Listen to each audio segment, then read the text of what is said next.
नमस्कार, मैं हूं श्वेता मिश्रा अवस्थी। पर्चा पर चर्चा में आपका बहुत स्वागत है। जैसे जैसे चुनाव नजदीक आ रहे हैं वैसे वैसे सियासी घमासान भी तेज हो चुका है और कांग्रेस की जल्द ही पहली लिस्ट आ सकती है। कांग्रेस से कुछ ऐसे नाम है जो लगभग फाइनल है, तो बीजेपी भी जोर आजमाइश कर रही है। पर्चा पर चर्चा में आज बात करेंगे उन सीटों की जहां से कांग्रेस के प्रत्याशियों के नाम फाइनल माने जा रहे हैं और बीजेपी के भी कई संभावित प्रत्याशियों के नाम सामने आए हैं। और इस पर चर्चा के लिए हमारे साथ पॉलिटिकल एडिटर योगेश शर्मा जी हैं। योगेश जी, बहुत स्वागत है आपका। बेहद अहम है जहां हम सीट्स को लेकर बात कर रहे हैं और सबसे पहले अगर हम बात करें 12 सीट की, 12 सीट से 12 विधानसभा क्षेत्र की बात कर रहे हैं, यहाँ से पानाचंद मेघवाल कांग्रेस से लगभग नाम फाइनल माना जा रहा है। वहीं बीजेपी की बात करें तो यहाँ से रामपाल मेघवाल का नाम है, राधेश्याम बैरवा भी हैं, प्रदीप महरोटा है, सारिका सिंह है, अशोक बादल है, तो कंवर लाल मीणा भी है। एक लंबी लिस्ट कह सकते हैं बीजेपी के कैंडिडेट के तौर पर यहाँ से। देखिए श्वेता, कांग्रेस में पानाचंद मेघवाल का नाम लगभग तय है क्योंकि उनके खिलाफ कोई मजबूत दावेदारी भी 12 में नहीं है। ये रिजर्व सीट है, एससी की सीट है और यहाँ पर कांग्रेस पार्टी लगता यही है कि पानाचंद मेघवाल को दोबारा उतारेगी। भारतीय जनता पार्टी में कई दावेदार हैं। कंवर लाल मीणा पहले विधायक रह चुके, इसके साथ ही अन्य कई नाम जो नए नाम भी हैं वो सामने आए हैं। सारिका सिंह भी प्रधान रह चुकी और इसके साथ ही जिला प्रमुख रह चुकी और भी कई नाम हैं जिनको लेकर ये कहा जा सकता है कि 12 के अंदर एक नए चेहरों की। पिछली बार आपको ध्यान होगा कि बाबूलाल जो वर्मा थे कांग्रेस पार्टी के बीजेपी के नेता, उनको चेंज किया था, प्रयोग किया था और उसके बाद सफलता नहीं मिली।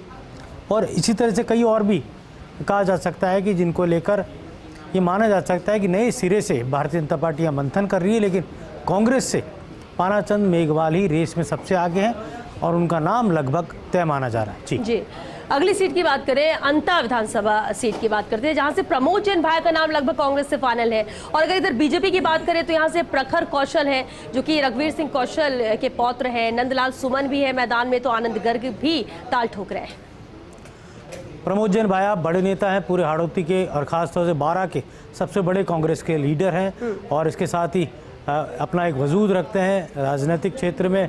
अभी आपको ध्यान ही है कि खनिज मंत्री और राजस्थान सरकार में कैबिनेट के मंत्री हैं, अशोक गहलोत के बेहद विश्वस्त हैं और इसके साथ ही माना यह जा रहा है कि उनके खिलाफ कोई बड़ी ताकत ऐसी नहीं है जो उनके खिलाफ चुनावी समर में हमारे सामने नज़र आए। 12 के अंदर कोई कांग्रेस के अंदर बड़ा नाम नहीं है उनके खिलाफ, इसलिए पहली सूची में लगता है प्रमोद जैन भाया का नाम हमारे सम्मुख होगा। और बीजेपी में आप देख ही रहे, एक बार प्रभुलाल सैनी ने उनको चुनाव हराया था। प्रभुलाल सैनी को लाकर भारतीय जनता पार्टी ने 12 यहाँ पर अंता में प्रयोग किया था और प्रभुलाल सैनी चुनाव जीते थे। माली वोट बहुतायत में, इसीलिए कुछ दिग्गज मालियों के नाम भी यहाँ पर प्रमुखता से हैं। बीजेपी के अंदर किस चेहरे को टिकट मिलेगा ये अभी कहा नहीं जा सकता, लेकिन ये ज़रूर है कि प्रमोद जैन भाया के सामने एक मजबूत उम्मीदवार सामने लाना होगा। आपने जैसा नाम लिया प्रखर का, रघुवीर सिंह कौशल के पुत्र है। रघुवीर सिंह कौशल जो कि भारतीय जनता पार्टी के प्रदेश के अध्यक्ष रह चुके और केंद्रीय मंत्रिमंडल में भी रहे, सांसद रहे, राजस्थान सरकार में मंत्री रहे और बड़ा नाम वो हाड़ौती का रहा। अब उनके पौत्र को पार्टी लाएगी या नए चेहरे को यहाँ सामने उतारा जाएगा प्रमोद जैन भाया के, ये अब बीजेपी की लिस्ट से सामने आएगा। लेकिन कांग्रेस की लिस्ट में प्रमोद जैन भाया ही सबसे मजबूत नाम है। जी बिल्कुल। और हिंडौली सीट की बात करें तो अशोक चांदना भी यहाँ से फाइनल ही माना जा रहा है। इनका नाम कि अशोक चांदना ही यहाँ से उन्हें टिकट दी जाएगी। लेकिन अगर बीजेपी की बात करें तो प्रभुलाल सैनी, अशोक सैनी है, उमेंद्र सिंघाड़ा है, तो प्रहलाद गुंजल भी हैं जो इस सीट से के लिए दावेदारी पेश कर रहे हैं। देखिए भारतीय जनता पार्टी के कई नाम हैं। प्रभुलाल सैनी बड़ा नाम है और प्रभुलाल सैनी का नाम देवली उनियारा से भी चल रहा है, तो हिंडोली से भी चल रहा है क्योंकि माली समाज के वोट बहुतायत में है। कांग्रेस में केवल एक ही नाम है अशोक चांदना का। अशोक चांदना मजबूत नाम है। गुर्जर समाज के वोट यहाँ उनके साथ तो हैं, बाकी समाजों में और ख़ासतौर से युवा चेहरे के तौर पर उनका दखल है अपने विधानसभा क्षेत्र में और खासे सक्रिय भी रहते हैं।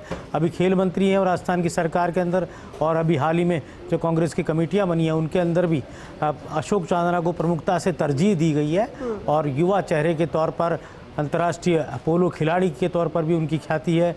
और उनके सामने कौन आएगा, भारतीय जनता पार्टी में प्रभुलाल सैनी को यहाँ लाया जाएगा या बीजेपी के पूर्व युवा मोर्चा के अध्यक्ष रह चुके अशोक सैनी आएंगे या फिर कोई और चेहरा यहाँ सामने होगा। फिलहाल ये कहा नहीं जा सकता, लेकिन ये ज़रूर है कि भारतीय जनता पार्टी यहाँ पर अशोक चांदना के सामने, पहले महिपत सिंह चुनाव लड़ते थे, लेकिन अब कहा जा सकता है कि उनके नाम पर उनके परिवार से भी यहाँ टिकट मांगा जा रहा है, उनके बेटे टिकट मांग रहे हैं, लेकिन कौन यहाँ चेहरा सामने होगा बीजेपी में, फिलहाल ये तय नहीं है। बिल्कुल, और इसलिए बीजेपी पर भी नजरें कि आखिर यहाँ से किससे फाइनल किया जाता है। गुड़ामलानी विधानसभा क्षेत्र की बात कर लेते हैं। इस सीट से हेमाराम चौधरी का नाम कांग्रेस से लगभग तय माना जा रहा है, लेकिन वहीं दो अहम नाम बीजेपी से भी सामने आ रहे हैं, के बिश्नोई और कर्नल सोनाराम। देखिए, ये वो सीट है, हेमाराम चौधरी गुड़ामलानी कहा जाता है, बड़े कद्दावर नेता, कैबिनेट मंत्री हैं, सचिन पायलट के बेहद खास हैं और वन मंत्री राजस्थान सरकार में, और मालानी के सबसे बड़े जाट नेताओं में शुमार हैं। उनके सामने भारतीय जनता पार्टी में दो प्रमुख नाम अब तक सामने हैं, के बिश्नोई जो कि बीजेपी प्रदेश संगठन में प्रदेश के मंत्री रह चुके कद्दावर चेहरे हैं इस इलाके में। लादूराम बिश्नोई उनके पिता यहाँ से विधायक रह चुके, संसदीय सचिव अभी वो वसुंधरा सरकार में रहे थे। और कर्नल सोनाराम को हम सब जानते ही हैं कि वो बाड़मेर से सांसद रह चुके, कांग्रेस के कद्दावर नेता रहे एक ज़माने में, फिर भारतीय जनता पार्टी से भी वो सांसद बने, और कहा जा सकता है जसवंत सिंह को उन्होंने चुनाव हराया था एक दौर में। कर्नल सोनाराम का नाम गुड़ामलानी से भी चर्चाओं में है, उनका नाम बायतू से भी चर्चा में है, उनका नाम बाड़मेर से भी चर्चा में है। के बिश्नोई यहाँ पर बीजेपी के कहा जा सकता है कि मजबूत चेहरे के तौर पर के बिश्नोई का यहाँ नाम है। लादूराम बिश्नोई के बेटे होने के कारण बिश्नोई समाज के और अदर समाज में पकड़ भी है, तो कहा जा सकता है कि भारतीय जनता पार्टी की वो पसंद हो सकते हैं। और इसके साथ ही ये भी माना जा सकता है कि भारतीय जनता पार्टी यहाँ पर गैर जाट को चुनावी समर में उतारे, तो ऐसे में बिश्नोई समाज से ही कोई नाम सामने आ सकता है। अब ये ज़रूर है कि कांग्रेस पार्टी में गुड़ामलानी से हेमाराम चौधरी का नाम सर्व प्रमुख है, पहली सूची में उनके नाम को लेकर कोई शक शुबा नहीं होना चाहिए।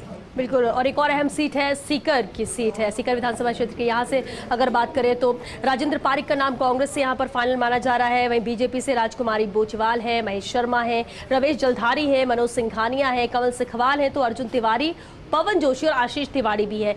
इस सीट के लिए दावेदारी बीजेपी से बहुत सारे लोग कर रहे हैं। देखिए, सीकर सीट का पूरा राजनीतिक और कहा जा सकता है डेमोग्राफी, खासतौर से आबादी के अनुसार जो जातिगत वहाँ पर इस बार जो माहौल बदला है उसमें कुछ भी कहा जा सकता है। भारतीय जनता पार्टी कोई नया प्रयोग भी कर सकती है। राजेंद्र पारिक कांग्रेस के सशक्त चेहरे हैं और कहा यही जा रहा है कि वो कांग्रेस की पहली सूची में शुमार होंगे। अभी तक कोई बड़ा नाम उनके मुकाबले सामने नहीं आया है। भारतीय जनता पार्टी में आपने देखा है लिस्ट लंबी है, और घनश्याम तिवाड़ी जो कि राज्यसभा के सांसद हैं वो मूल रूप से सीकर के ही हैं। उनके बेटे आशीष का भी नाम यहाँ पर चर्चाओं में है। आशीष तिवाड़ी को टिकट मिलेगा या नहीं मिलेगा। उन्हीं के परिवार से आने वाले अर्जुन तिवाड़ी का नाम भी यहाँ चर्चा में है। ब्राह्मण सीट के तौर पर इस सीट को जाना जाता है, लेकिन आउटर जो सीकर विधानसभा का इलाका, बड़ी तादाद में जाट कम्युनिटी का वोट बैंक भी बढ़ा है, इसलिए जाट समाज के नेता भी बीजेपी से टिकट मांग रहे हैं। तो किस तरह से यहाँ देखते हैं, वैश्य समाज से यहाँ पर नाम है और ब्राह्मण समाज से भी नाम है। पहले राजकुमारी शर्मा यहाँ विधायक रह चुकी हैं, और रमेश जलधारी जो कि रतन जलधारी पूर्व विधायक है, उनके बेटे का नाम भी है। महेश शर्मा जिलाध्यक्ष रह चुके, मनोज सिंघानिया भी जिलाध्यक्ष रह चुके, कमल सिकवाल युवा मोर्चा के अध्यक्ष रह चुके। अब किसे टिकट मिलता है, लंबी सूची है भारतीय जनता पार्टी की। कांग्रेस से राजेंद्र पारिक सशक्त चेहरा है। जी बिल्कुल। एक और अहम सवाल है योगेश जी, तो फिर ये माना जाए कि पहली सूची जो आने वाली है उसमें वही सीट पहले सामने आएंगी, वही नाम पहले सामने आएंगे जो लगभग तय माने जा रहे हैं, जिसपे ज़्यादा माथापच्ची नहीं है, जिसपे ज़्यादा कैलकुलेशन नहीं है? ये बात सही है श्वेता की पहली सूची जो होगी और जो हम जो नाम चला रहे हैं और ख़ासतौर से विशेष कार्यक्रम में वो नाम तमाम वो नाम हैं जो पहली सूची के अंदर, ऐसे तकरीबन 71 नाम हैं जो कांग्रेस की पहली सूची में सामने आ सकते हैं। और हाल ही में जो भारतीय जनता पार्टी की एक बैठक हुई थी टिकट के मंथन को लेकर, उसमें भी तकरीबन 50 से 60 नामों पर चर्चा हो चुकी है। और कुछ सीटें ऐसी हैं ख़ासतौर से पश्चिमी राजस्थान की, उन सीटों पर भी चर्चा हो चुकी है। अब बीजेपी पहली सूची निकालती है सितंबर के महीने में, या फिर कांग्रेस पहली सूची निकालती है, क्योंकि ये पूरा महीना जो है वो बेहद ख़ास रहने वाला है। तो माना जा सकता है कि सूची का इंतज़ार रहेगा और हम जो नाम चला रहे हैं वो पहली सूची जो कांग्रेस की आने वाली है उसके सबसे प्रमुख नाम जिन पर कोई विवाद नहीं है और जो कहा जा सकता है कि पहली लिस्ट में वो सामने होंगे। जी चलिए, बहुत शुक्रिया योगेश जी चर्चा के लिए। और चलिए इसी के साथ पर्चा पर चर्चा में आज के लिए बस इतना ही, लेकिन फिर हाजिर होंगे कुछ और अहम सीटों के साथ। और क्या वहां परिस्थिति है, कितने नाम यहां पर सामने आ रहे हैं, कौन किसे टक्कर दे रहा है और कहां पर नाम लगभग तय है, चर्चा करेंगे। कल फिर हाजिर होंगे। दीजिए इजाजत, नमस्कार।